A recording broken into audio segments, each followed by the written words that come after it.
Hi everyone, welcome to my channel and welcome back to my channel. My name's Rebecca of Artistrebeccals and this is the channel where we have fun with art. Today we're looking at a sepia Artgraf. Let's go.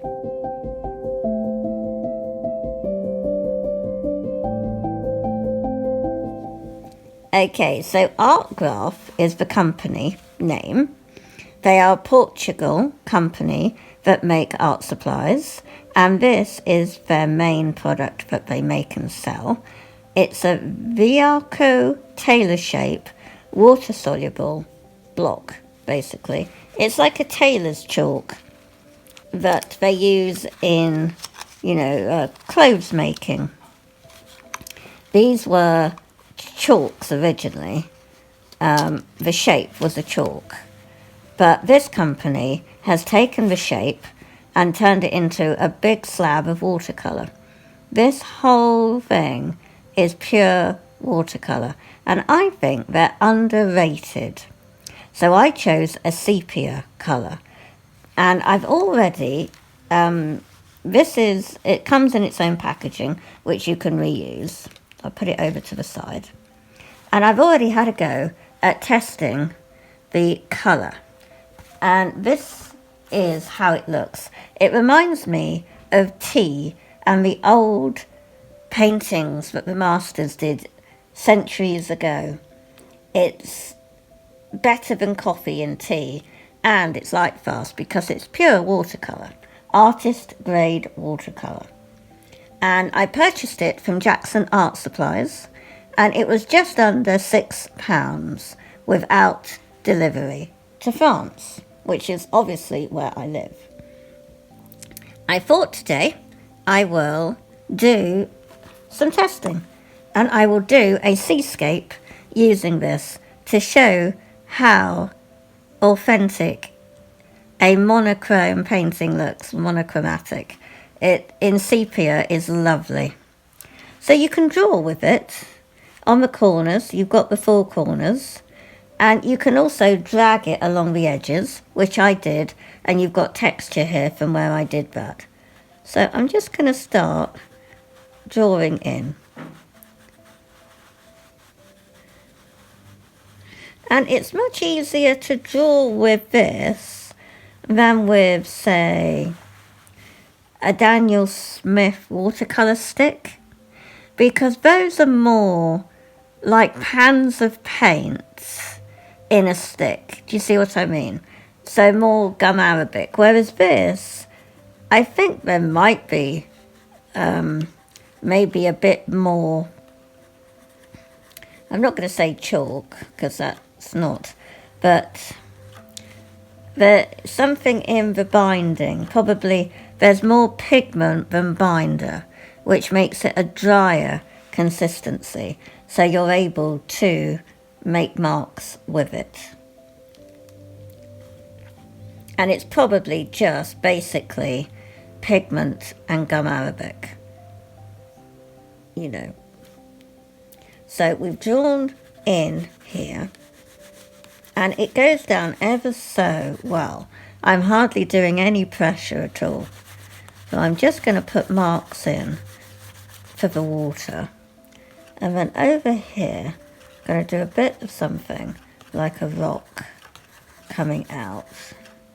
And I always do my signature lighthouses.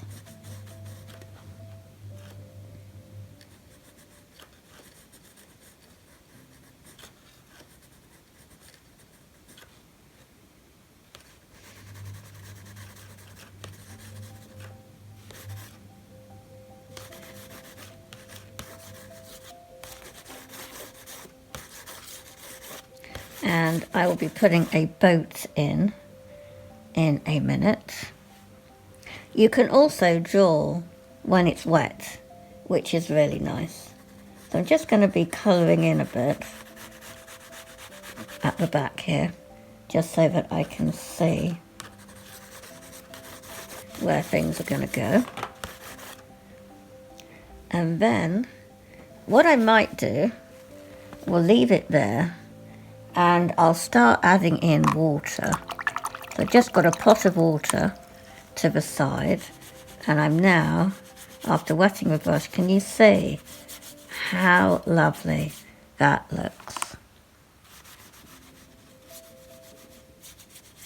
Now, because I've used, this is my Clairefontaine travel watercolor sketchbook, but because I have drawn with it, you will get the marks, which I like, left behind, because it's signifying water or texture, like on the rocks. So I like that, but if you don't draw with it. Just pick the pigment directly up with your damp brush, which we're going to do in a minute. And you can build up the colour, like you've seen. I had initially coloured the paper before adding this layer.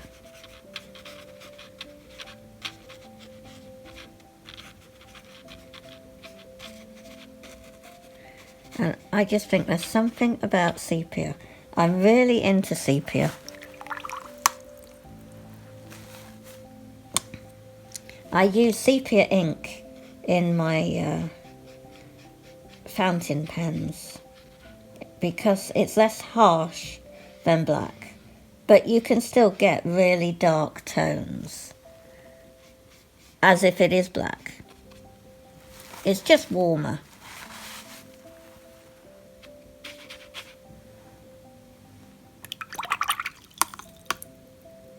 And we'll get a smaller sized brush and we'll go in and pick the pigment directly up.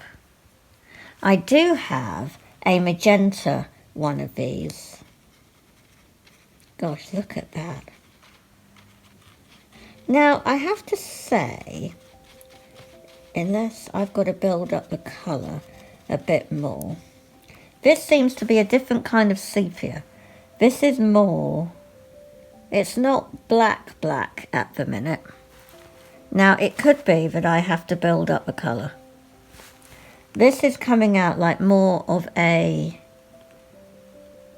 sienna-y kind of colour. But it's okay, we'll work with this. It could be that when it dries, it will be darker. I saw the artist on YouTube, Melanie Chadwick, use one of these in sepia, but she was quickly capturing something, and it came out black, basically, which I really loved. It's what encouraged me to get the sepia, because I'd already been using it, the ink, in my pen, like I've said. So I thought, yeah, the tailor chalk is going to be really good.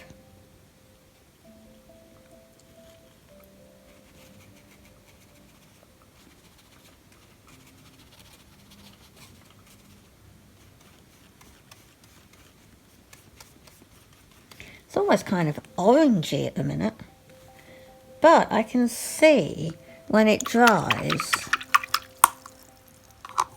it is going darker. So I think that's what we have to wait and be patient. There's probably a lot of pigments that have been mixed together to make the sepia. And you can see that it's like almost oranges and the siennas, bits of yellow, obviously. It's all a mixed sepia. Bit like when you're making a neutral colour.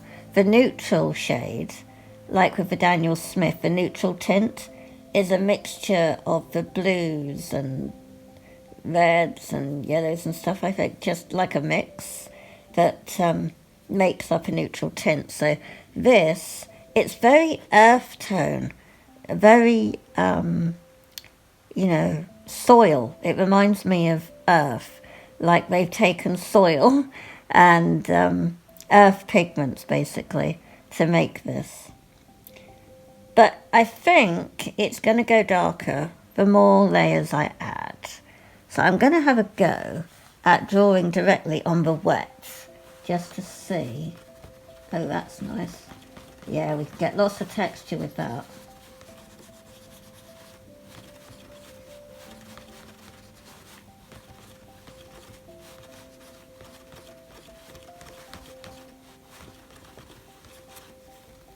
Yeah, I like that. That's really good.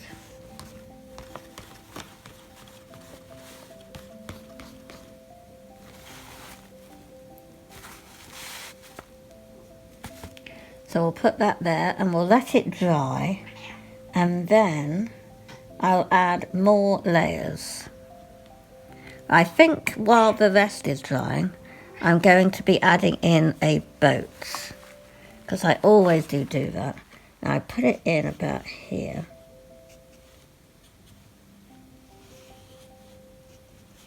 And it feels really quite thick watercolor, and I'm not using that much. It's very creamy is the word, thick and creamy, when you pick it up with your brush. Opaque probably is the word we're looking for. So I like that very much. But I am amazed that it's not coming out like I saw with Melanie Chadwick's.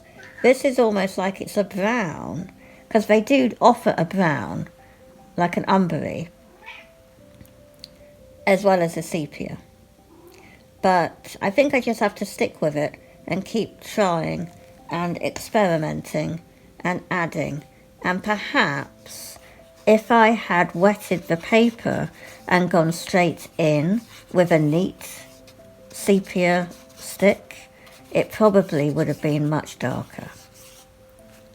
I leave it like that. Let's experiment then and see if I just wet this area here for the rock and then go straight in with this, whether we get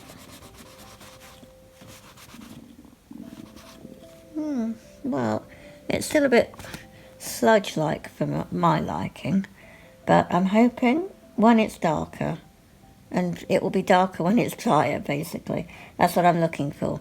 Perhaps on camera it does look darker. Perhaps that's the thing. But still, I'm happy. But can you see? Here's like orange. It's like a rust colour that I'm just going to merge out here. A bit like a shadow. So at least it's helping me with reflections and shadow because of the different tones of colour that I don't have to add, that are already in there as it dries. I'm sure it is looking sepia, isn't it? Just I really did expect it to be darker. So hopefully it's not a brown, it is actually sepia. I'm sure it must be. I'm just going to recheck the paperwork because it's giving me doubts. No, it definitely says sepia. And it shows that it's a really dark, reddy colour. I'm not getting that. I'm getting yellow. Very yellowy. But it reckons it's a rich, dark, reddy, blacky colour. And they're all non-toxic. I am skeptical about this one. I would have called it more sienna, really. However much I put on. I don't know if they've changed the recipe, but the colour isn't matching the colour on the back of the packaging, or what I saw on Melanie Chadwick's video. It's almost like they've put more yellow, more yellowy orangey pigments in it, and lightened it. So this is how it's turned out when it is drying, guys. I really hope you found this useful and helpful. And let me know how you get on if you've tried this. Will you try it? And if yours is different, let me know. perhaps the recipes are changing for the sepia. I do think, though, the more it dries, it's getting darker. So we live in hope that it helps me a lot, actually. I haven't had to do any adding of tones. It's done it for me. So I like that. And I'll see you on the next video. Bye.